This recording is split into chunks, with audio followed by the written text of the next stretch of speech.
Hey y'all, this is William Carey with Watch Talk. I'm here tonight with Eric Schodowski, one of my best friends and one of my brothers. We've been friends in the watch community for about a year, and we do a lot of trading and he does all the service on all my watches. And I brought him on tonight to answer some questions regarding about how do we go about just taking general maintenance care of our watches.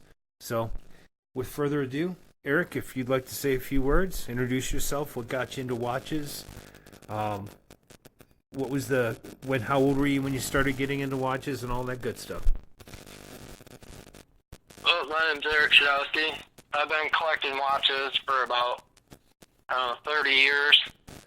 My dad gave me my first watch, and it was a Timex, and I fell in love with it, and I've loved watches ever since then. And I got really big back into it when Watch Gang started up, and I met all these great people, and that's what kept me going.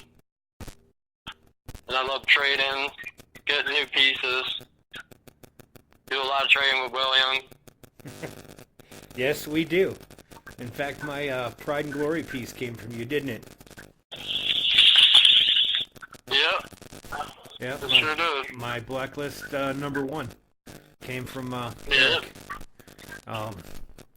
Yeah, but isn't it amazing though what something as simple as a watch brought all of these people together? I mean, it's just It's completely crazy. But, all my friends now are all the guys to do with watches. right. I mean, none of us. I think only a small handful of us have ever really met each other, but we're like family. You know, it's these guys have been closer to me than my own blood, and most of the time, you know. So it's pretty amazing stuff. But Yeah, exactly. So, same here. I even got my brother into watches now, so he's becoming like me. Not as bad as me. Will never have as many watches as I have, but I'm getting close. Not. No, I've got a couple hundred pieces now. Most don't even get worn. I think I have like 5 that I wear. But speaking of that, most of the watches I wear are automatics. And some of the questions that we've seen and heard have been about how do we maintain an automatic watch? How do we prevent them from shutting down on us? So, what is your recommendation when it comes to getting a brand new automatic or self-winding watch? well, one, you gotta know where the watch came from and how it was cared for, because you can get a beautiful watch, and the person who had it before you, even if you buy them in the store, you can get a defective watch. I've had several tags that I bought that I had to take back and replace 3-4 times because the rotor came off, or one of the mainspring broke. And it's just how you take care of your watches. I mean, if you prize them like we do, they're in nice cases, winders, which winders always isn't a good thing either. But with me, because I dabble with repairs and stuff like that, I know to keep everything oiled properly. You've got to make sure everything moves, make sure there's no debris inside the spring, inside the gears. It's good to get a little, like a You know, the keyboard vacuums? Yeah, definitely. Get one of those, and you can actually get the stuff out using a keyboard vacuum. Now, we've had, with the USA rep, we've had a couple of watches that got returned to us. We won't name names of customers, of course, but we had one of the 2813 movement, or the 8215 Myota movements come back that had been completely seized. Yeah. And what would cause that? I know the answer, but I'd like you to give them the answer. What would cause a movement to completely get seized up, especially an automatic movement? Overwinding the mainspring, or a direct hit to the watch. Like, you get mad and you slam your hand on a desk or something. That will damage all kinds of crap inside the mechanism. Because I've done it myself. I ruined a $500 relic that was a beautiful watch. But I got mad and hit my hand on the counter in the kitchen, broke the watch. The jewels popped out and everything. So it's all how you take care of your watch. Personally, I don't wear half my watches, so they're all mostly brand new. Well, how do you recommend taking care of an automatic? What's the best way of taking care of it to make sure that you're not going to get the watch overwhelmed?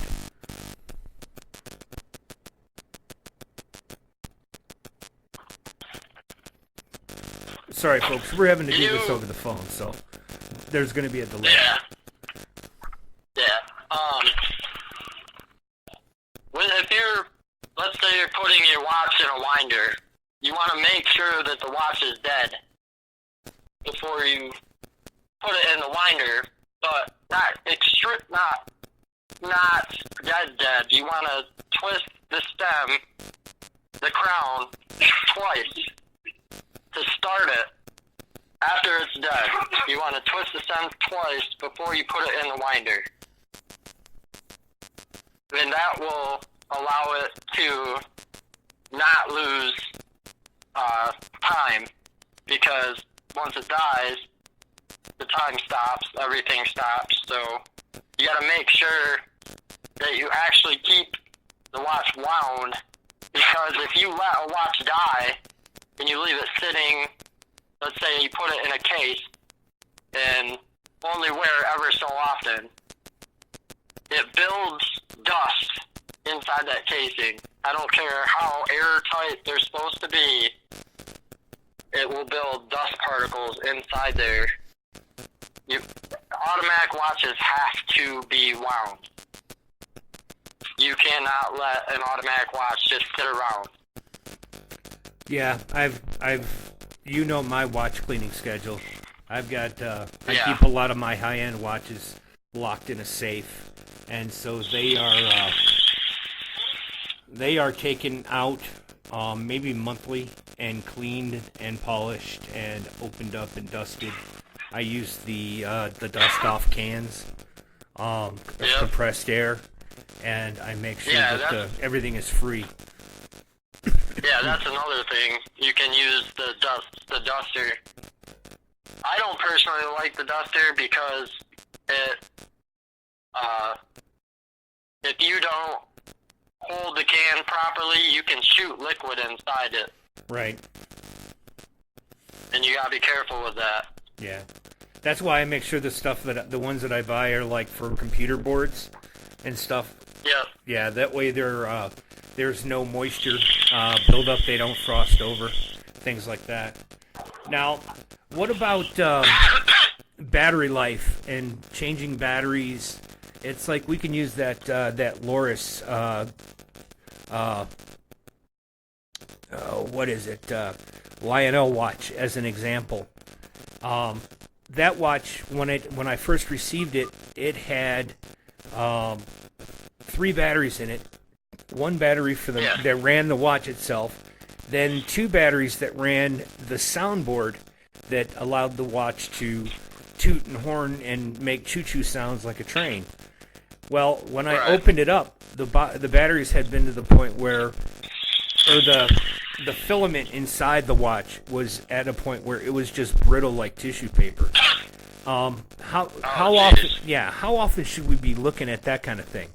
I mean, I get the whole. As soon as the watch dies, the battery should be changed, because the longer you leave a battery inside the watch, it could corrode and just ruin the movement completely. Normally, I look at all my quartz watches at least once a week to see if they died, so I can change them. Like, I have a warehouse of batteries, though most people don't. So, as soon as that battery dies, you've got maybe, let's say, 2 weeks that you should get that battery changed. Okay. That's a very good number. I mean, but with this antique, I mean, these watches here, this watch I'm discussing was manufactured back in the 80s. I know the watch you're talking about. So it was a gift, and I was excited to get it, and I did get a replacement for it, but it was just there was no corrosion to the batteries, but the soundboard did not work.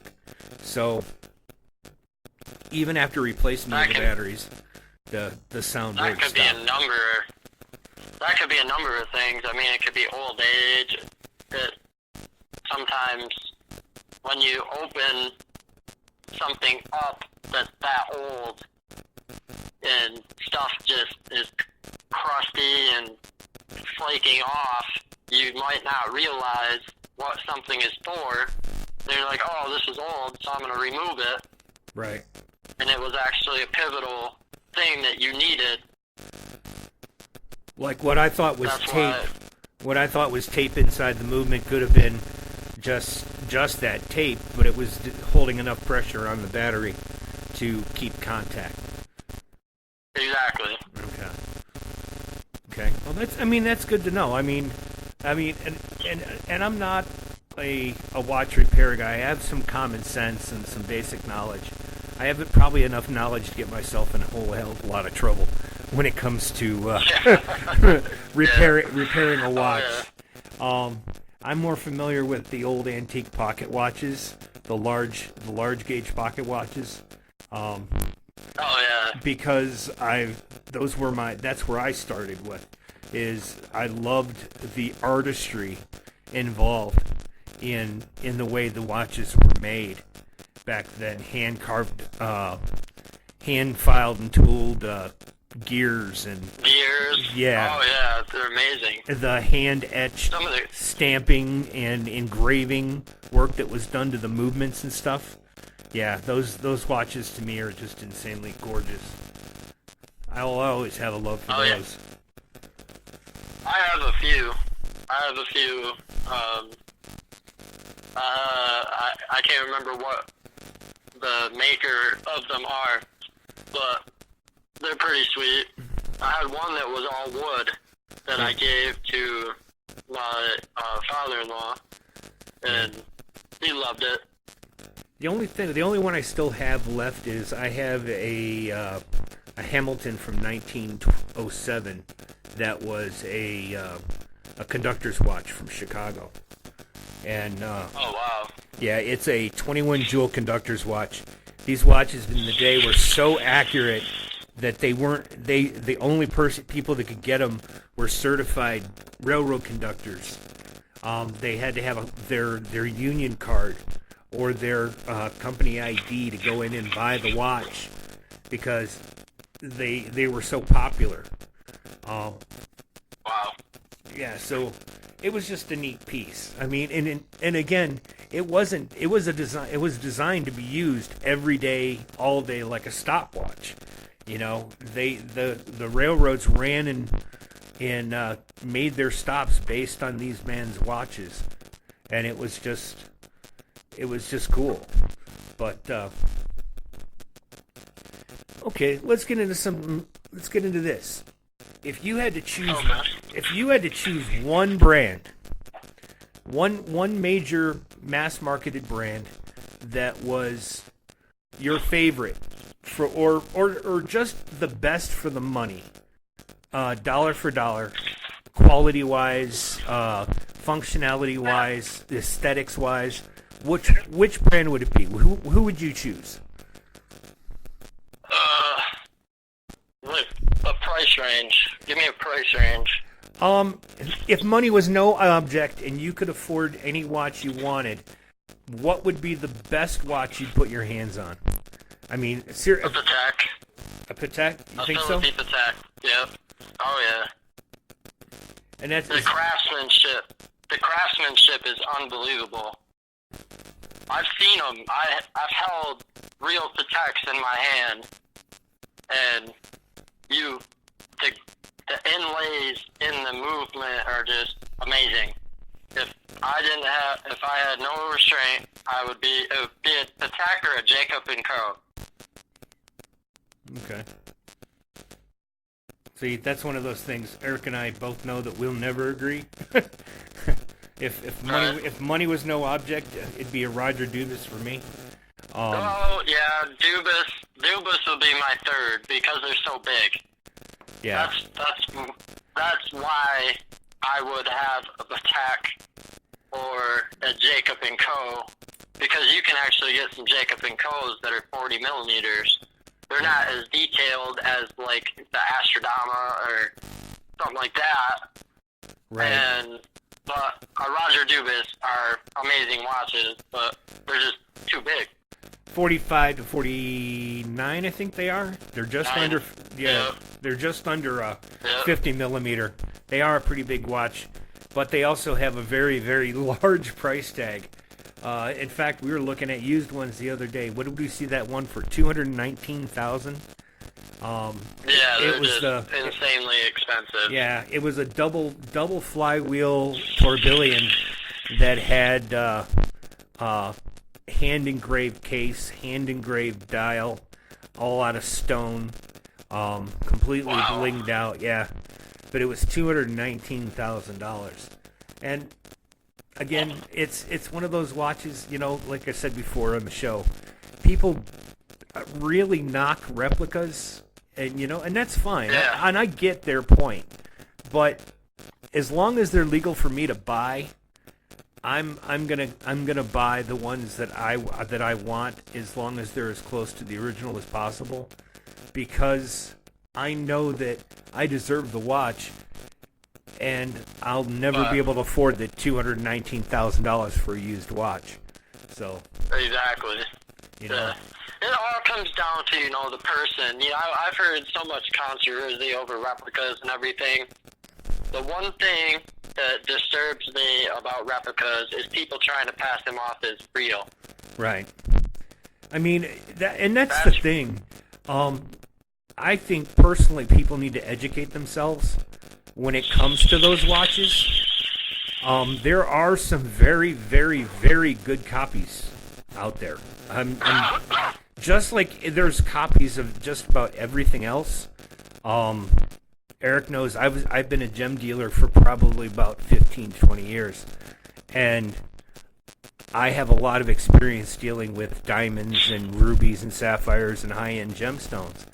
And so when I see gemstones at like the jewelry stores and stuff, the first thing I ask, is it lab created, even if it's not labeled. Right. Because the value is significantly different. Yeah. In a lab created and an authentic. Yep. Which I found that out. Yep. Because I own a lot of Williams gems. Yep.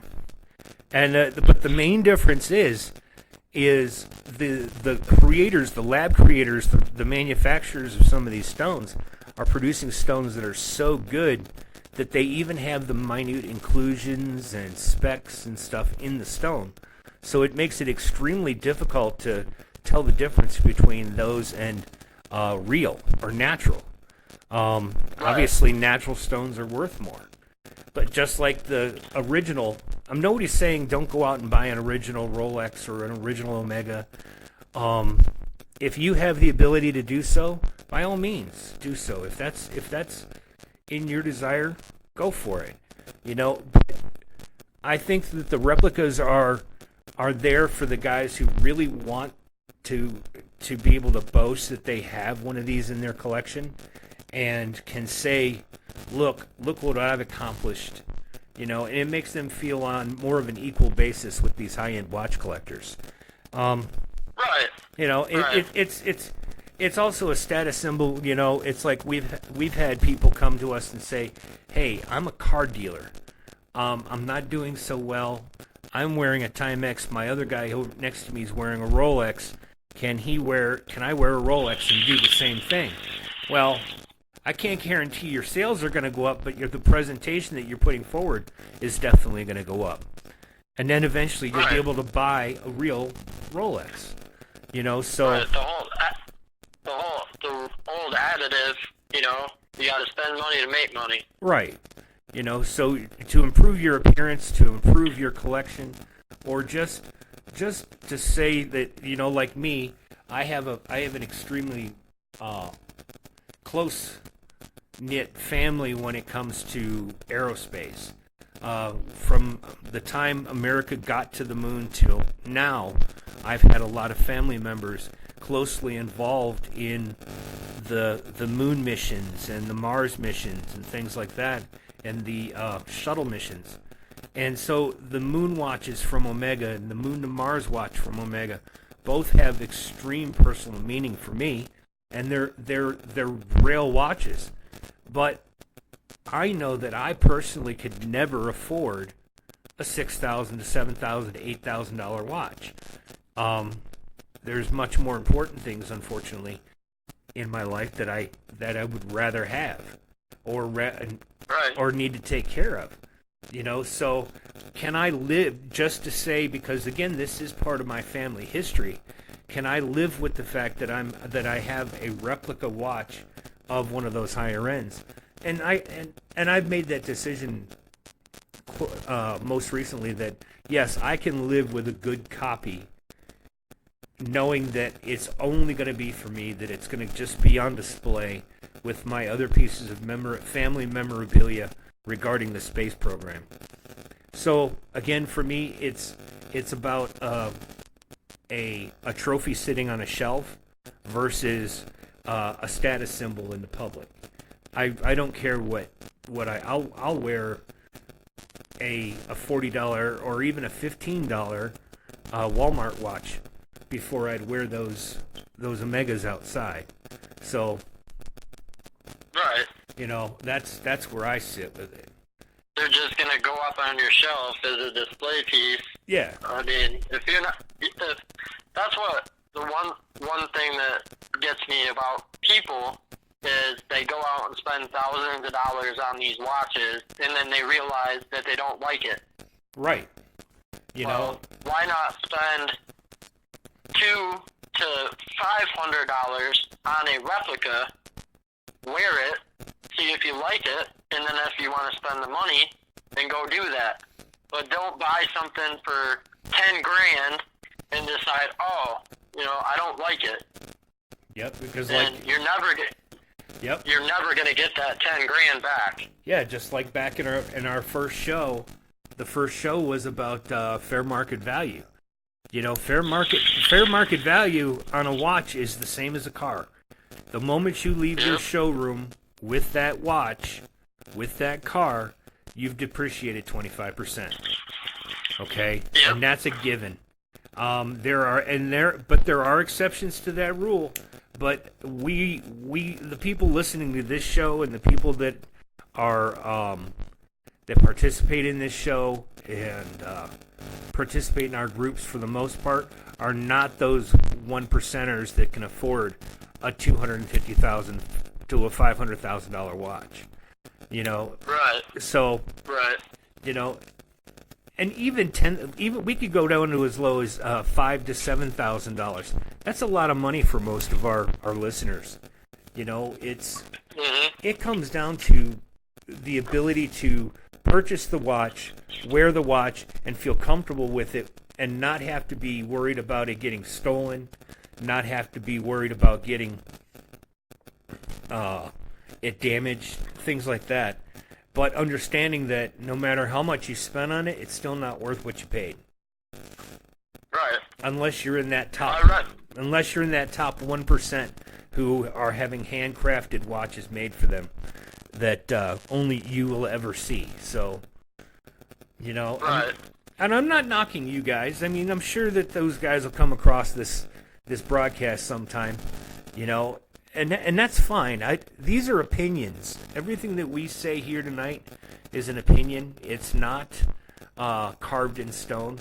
You might think we're full of shit. You might think that the best thing you could do with your automatic watch is to wind the hell out of it, wear it for the day, take it off, and slap it in your winder. If that's how you want to work it, go ahead. That's up to you. We're just making a suggestion of, okay, maybe you shouldn't do that because you're bound to damage it eventually. These are opinions. Right. I mean, and we do have some facts behind some of the things we say, but again, it's opinion. One guy's opinion is like another guy's fart. That's basically it. You can take it or leave it. You can take it or leave it, or it can blow away in the wind. It doesn't really matter that much. But Eric. Well, I personally am, after I read an article of a guy being robbed by a guy on a moped for his $75,000 Protect, I will never spend that kind of money just so somebody could rob me, because I don't have that kind of money. Right. You don't have that kind of money. Right. Half our listeners don't have that kind of money. I mean, some of them may, but I could do a lot more with that $75,000 that I pay for a watch than, I could buy a new car, I could buy a house. It's just, to me, it's all about priority. Right. And again, it's that's basically what I was saying when it comes to opinion. If you're in the situation where you can actually afford one of these watches, or you can finance one of these watches, by all means, nobody's holding a gun to your head saying, no, don't do that. Of course, do what makes you happy. But, I think we target more towards the average Joe, the guy who works all day, comes home sweaty, loves his children, loves his wife, and pays the bills, and just makes life generally happy for his family. But what else? Exactly. What else were we gonna go over tonight, Eric? We were gonna go over bracelet care, taking care of the bracelets and straps. Oh. Yeah. Oh God, that's such a huge thing that you never want to wear your watch if you're sweating and then just set it on a shelf. That you want to clean everything. If you wear it, clean it before you put it up. Just take care and take pride in the watch. That with me, if I wear a watch and I see it's dirty, I'm going to clean it before I put it away. And the best thing to do for cleaning your bracelets and stuff, get some, those cloths.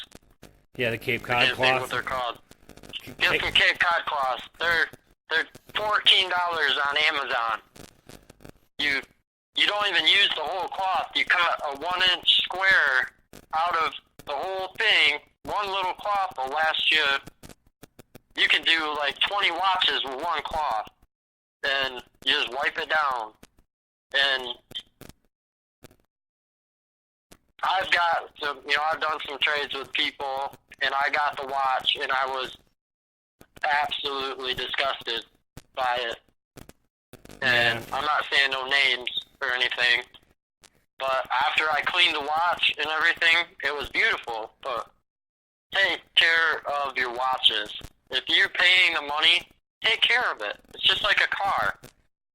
Just like a car. I've seen some pretty funky cars. Well, exactly. Exactly. Hell, I've owned some pretty funky cars. So. Right. But yeah.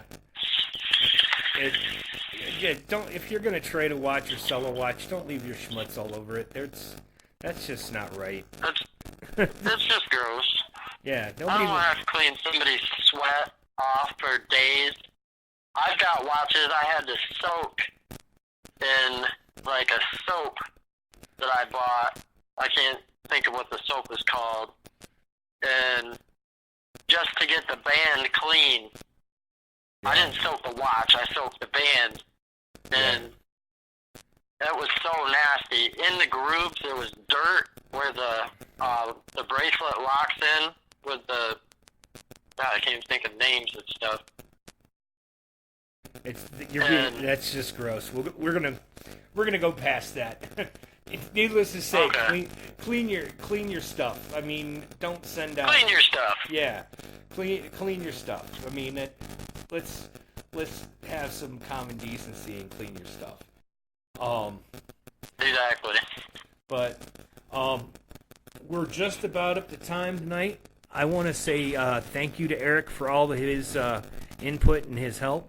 I'll be looking forward to having you back on the show here shortly. Anytime, brother. Anytime. It was nice having you here.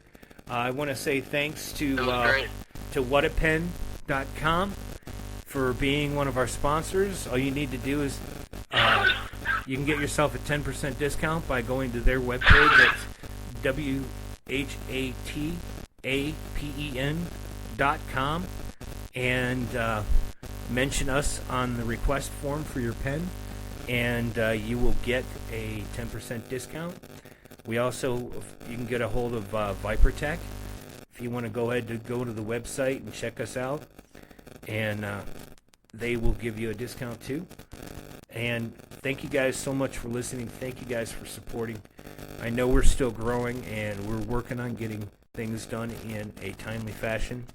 I do apologize for things taking us so long, but that's personally been due to my health and things like that.